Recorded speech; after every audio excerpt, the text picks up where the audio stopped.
Oh, so Oda, this is what you meant. Well, I apologize. I was not familiar with your game because this is unexpected. So guys, what's happening here? One Piece chapter 1071 spoilers will be in this video, so if you don't want to be spoiled, per usual, just click off and come back, go read the chapter. Where can you find it? I don't know. If you join my Discord, maybe someone can tell you. Either way, in the chapter 1071, Oda is basically setting it up for our boy Garp to go and fight our boy Blackbeard. They're both our boys, all right? This is scary, and this makes Oda's message, his message at Jump Festa, makes so much sense. If you haven't heard Oda's message, I'll link the video right here if you want to go check it out. But here's a TLDR. Oda's basically saying that One Piece is not going to end as quickly as he initially said it was, because you know Oda does that. Two, it's obviously the final saga, and he's going to be drawing everything he wants to draw. And the biggest thing is that, well, that person will fight that person, and it's going to be a free-for-all battle royale. But here's something I want to clarify, because it could be misconstrued as the same thought. And Oda's done this before in different messages where we sometimes take things the wrong way and we're like, okay, this is definitely what he meant, when that's not what he meant. So here's the final paragraph what Oda was saying at Jump Festa. He said, and finally, for the future of the One Piece manga, no way that person and that person are going to be fighting, asking the question, which implies these people probably shouldn't be fighting, which you could think it could be Garp, it could be Blackbeard. However, that doesn't feel like, these people are going to be fighting, because one's a Marine, one's a pirate. These guys could definitely cross paths. Surprising, but it doesn't feel like that. I'll address that in a second. But he goes on to say, that's the type of story you can expect. If I were to give it a title, I'd call it a free-for-all battle royale. I hope no one dies. In this paragraph alone, it can be taken as one complete thought. That person and that person are going to be fighting. Then he goes on, that's the type of story you can expect. If I were to give it a title, I'd call it a free-for-all battle royale, which implies that that person versus that person is the battle royale. But what about this perspective? What about him saying, hey, that person and that person are going to be fighting, question mark? Then he goes on to say, that's the type of story you can expect. Now it's a different thought. He's talking about 2023. So then he goes on to say, if I were to give it a title, I'd call it a free-for-all battle royale, which again, for me, it's saying, yes, 2023 there's going to be a lot of free-for-alls. It's going to be a battle royale, but it doesn't mean that these two people, that person versus that person, specifically references or is going to be necessarily a battle royale. Does that make sense? Yes, it can be taken as that, but I just want us to take a step back and not just always look at it and say everything is one complete thought, because sometimes Oda does that where things are different thoughts and they're all in one paragraph, so we all take it the same way, like Marineford and it looking cute, all these different things. We thought it was the war in Wano, right? Because the war in Wano, or what was going on in Wano, the final battle in Wano, was something that Oda was addressing in the previous paragraph. The Marineford looking cute was Oda talking about the final battle. So you see how things can get mixed up? Either way, One Piece chapter 1071 presented a bunch of possible scenarios. The battle royale that a lot of people are speculating could happen involves numerous characters. Again, the Marineford looking cute thing, it applies here because there's going to be a lot of big names, a lot of big players, and even in Egghead, Oda is bringing back big names, big players. Some people may not look at Rob Lucci as a big name or a big player, but he is, for all intents and purposes, the strongest CP0 agent left. I regret to inform some of you guys that Grenica, the guy that Kaido killed, who tipped his cap because he was about to die, did not in fact die because he took the picture of Gear 5. I've mentioned that before, but just for people that don't know,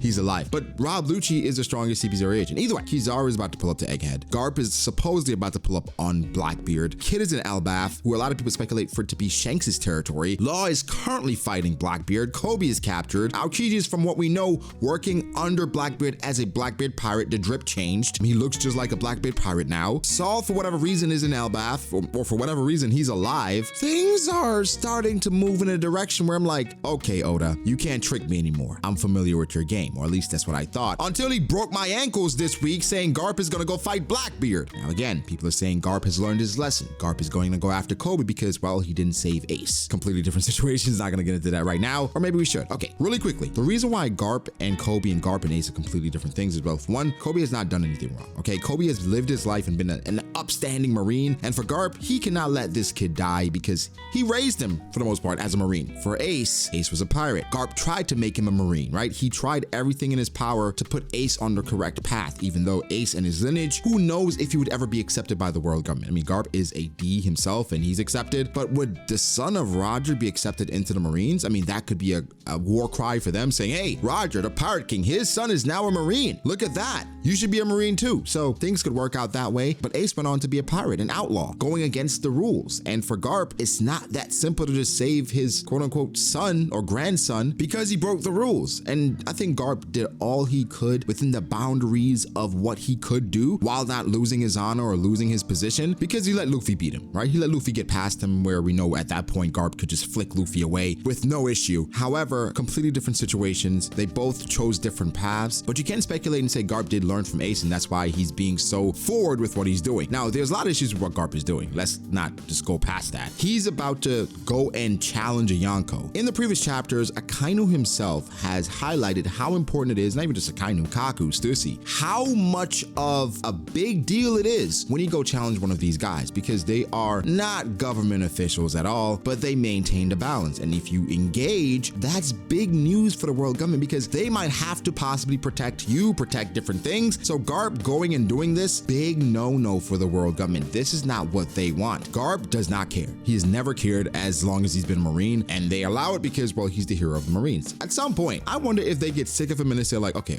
it's time for him to be put down, okay? Because he's going to go fight Blackbeard. What if Blackbeard retaliates, right? And Blackbeard, from the recent chapters, it seems like he doesn't want smoke at one point, but then he waits for either the Straw Hat's kid or Law, and then on the other hand, he walks away from Rayleigh. So I'm like, which Blackbeard are we going to see here? In Marineford, he was saying how it was his era. He was the strongest. Don't call me Teach. Call me Blackbeard. My mama named me Teach, but you gonna call me Blackbeard. Then Akainu pulls up. Oh God, this guy, Akainu's on the ship. We gotta get out of here. Blackbeard, what do you want? The revolutionaries pulled up on them, but then ran from CP0. It's all over the place with him. So with Garp, I don't think they actually fight. I think Blackbeard would rather give up Kobe because Garp is not coming dolo, okay? Garp is not an idiot. He pulled up and got Helmeppo. I know that doesn't feel like a lot because, well, it's Helmeppo. But for Garp, he's Luffy's grandfather. I think he knows how to make friends as well, okay? Luffy got it from somewhere, and Dragon doesn't seem like the most social person, even though he has people that seemingly would die for him. Like what Kuma did. He went face first into the red line. For what? Now, for Garp,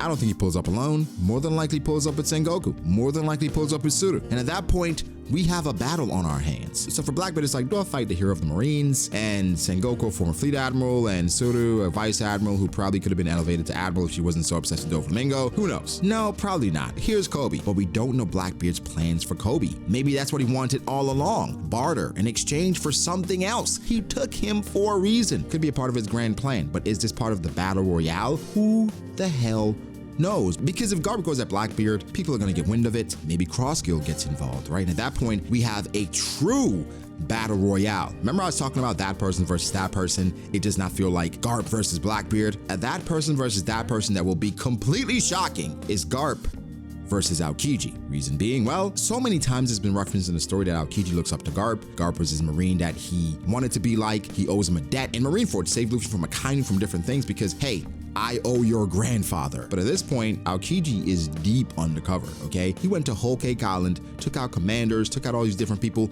kidnapped a young girl, okay? People's lives are now at stake. Kidnapped a young girl that can possibly give Blackbeard the final piece to becoming the Pirate King. Yes, we need poneglyphs and etc., but he's gonna take those from Law. Come on, that's a foregone conclusion. At this point, Aokiji is undercover. People are saying Aokiji could probably turn on Blackbeard and then him and Garp fight Blackbeard and then Blackbeard gets... That doesn't make sense to me. Aokiji's there for a reason, and Garp making a move on Blackbeard doesn't necessarily make sense, and Aokiji may step in the way of that. And therefore, if you have Aokiji fighting Garp, listen, I love Garp. I think Garp is one of the strongest people ever. He's clearly out of his prime, but at this point, can he take on a Yonko in Blackbeard? He can take him on, but he's gonna lose. Also, can he take on a former admiral who was fighting for the title of Fleet Admiral? Let's be honest and be real with ourselves. No one thought Garp could beat Aokiji before, well, okay, let me not say no one. Most people did not think Garp could beat someone like Aokiji before this chapter. This chapter did not change much. All this showed that Garp was still active and willing to save people that are close to him, which confirms my theory I've said for years now. Ever since Ace died, I said, if Luffy was ever in serious trouble with the world government or serious trouble where he was gonna get executed or something, Garp would go go save him. And I think he would. I mean, do you guys disagree? Do you think Garp would go save Luffy if Luffy was in dire straits and needed help? I mean, I think he would, which does bring into question, did you view Ace as your real grandson? Oh, wait. Anyway, the battle royale as well that people are talking about is Elbaf, right? Because Kid is in Elbaf, as we expected based on the map and where they were going. Law isn't dead, so guys, just get that out of your heads. So Law is going to go to Elbaf as well because the Will of D stuff with Saul, and Law has to be there. That's his entire purpose now, finding that out for Corazon. And for Luffy, well,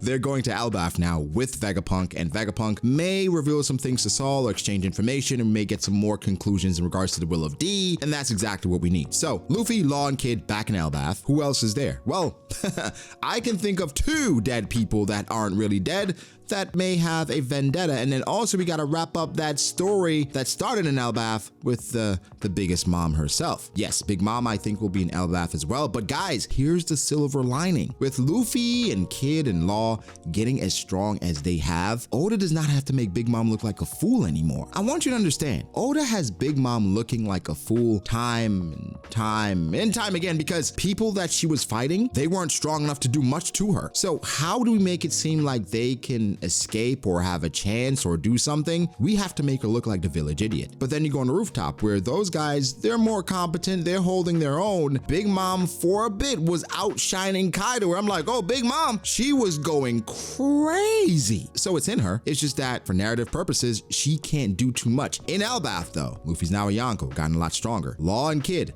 took out Big Mom already. They will not have to hold back with Big Mom. You can have Big Mom looking as saucy as you want because now the combatants have grown and they've gotten to a point where they can actually hold off Big Mom and do a good job. However, this will be Big Mom's character arc. You have to wrap it up and have her at some point find out the story of Mother Carmel. Pudding has to be there. Now, where is Pudding? She's captured by Aokiji. How does Pudding get to Elbaf? Who the hell knows?